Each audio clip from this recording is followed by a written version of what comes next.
नमस्कार। कुहाଯାए जे भगवानଙ୍କ नामକୁ ଲେଖିବା ଲୋକ, ପଢ଼ିବା ଲୋକ, ଶୁଣିବା ଲୋକ, କହିବା ଲୋକ ସମସ୍ତଙ୍କୁ ପୁଣ୍ୟ ମିଳିଥାଏ।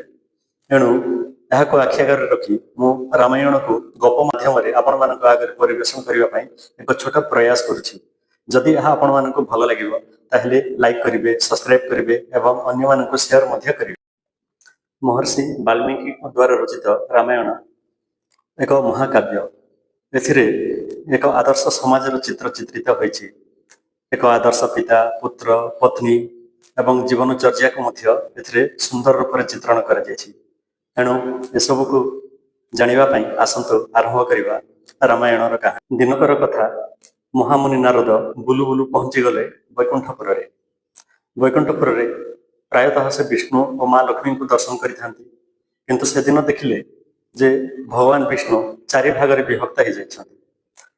ଗୋଟିଏ ସିଂହାସନ ଉପରେ ବସିଛନ୍ତି, ପାଖରେ ବସିଛନ୍ତି ମା ମହାଲକ୍ଷ୍ମୀ, ଆଉ ଜଣେ ତାଙ୍କ ପଛପଟେ ଠିଆ ହୋଇ ସେ ଛତ୍ର ଧରିଛନ୍ତି, ଆଉ ଦୁଇ ଜଣ ଦୁଇ ପାର୍ଶ୍ୱରେ ଠିଆ ହୋଇଛନ୍ତି ଏବଂ ପାଦ ପାଖରେ କପି ତାଙ୍କ ପାଦ ସଞ୍ଚାଳନ କରୁଛନ୍ତି।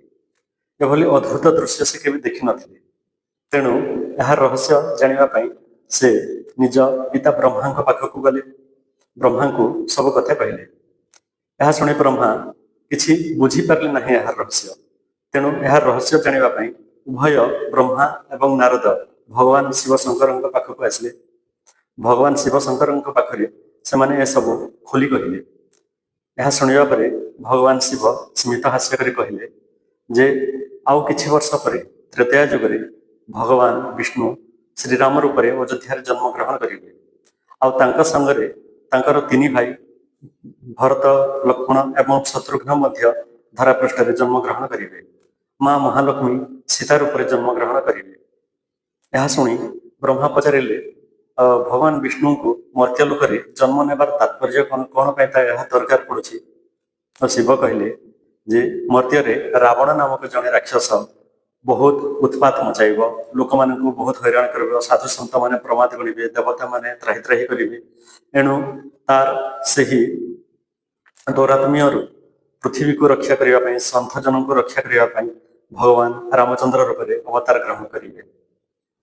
ଏହାପରେ ସେ ପଚାରିଲେ ରାବଣ କେଉଁଠି ରହୁଛି ଆଉ ତା ବିଷୟରେ କିଛି କହନ୍ତୁ। ତ ଭଗବାନ ଶିବ କହିଲେ ଯଦି ଏସବୁ ବିଷୟରେ ଆପଣଙ୍କୁ ଜାଣିବା ଅଛି ତାହେଲେ ଆପଣ ମର୍ତ୍ତ୍ୟକୁ ଯାଆନ୍ତୁ ଓ ସେଠାରେ ଚୈବନ୍ୟ ଋଷିଙ୍କ ଆଶ୍ରମକୁ ଯିବେ। ସେଠାରେ ଆପଣ ଜାଣିପାରିବେ। କିନ୍ତୁ ଗୋଟିଏ କଥା, ଭଗବାନ ରାମଙ୍କ ନାମରେ ଏତେ ଶକ୍ତି ଅଛି ଯେ ସମସ୍ତ ପାପୀ ତାପୀ ସମସ୍ତେ ମୋକ୍ଷ ପ୍ରାପ୍ତ ହୋଇପାରିବେ। ଏହା ଶୁଣି ବ୍ରହ୍ମା ଏବଂ ନାରଦ ବ୍ରାହ୍ମଣ ବେଶରେ ମର୍ତ୍ତ୍ୟ ମଣ୍ଡଳକୁ ଆସିଲେ ଓ ଚୈବନ୍ୟ ଋଷିଙ୍କ ଆଶ୍ରମ ଅଭିମୁଖେ ସେମାନେ ଗମନ କଲେ।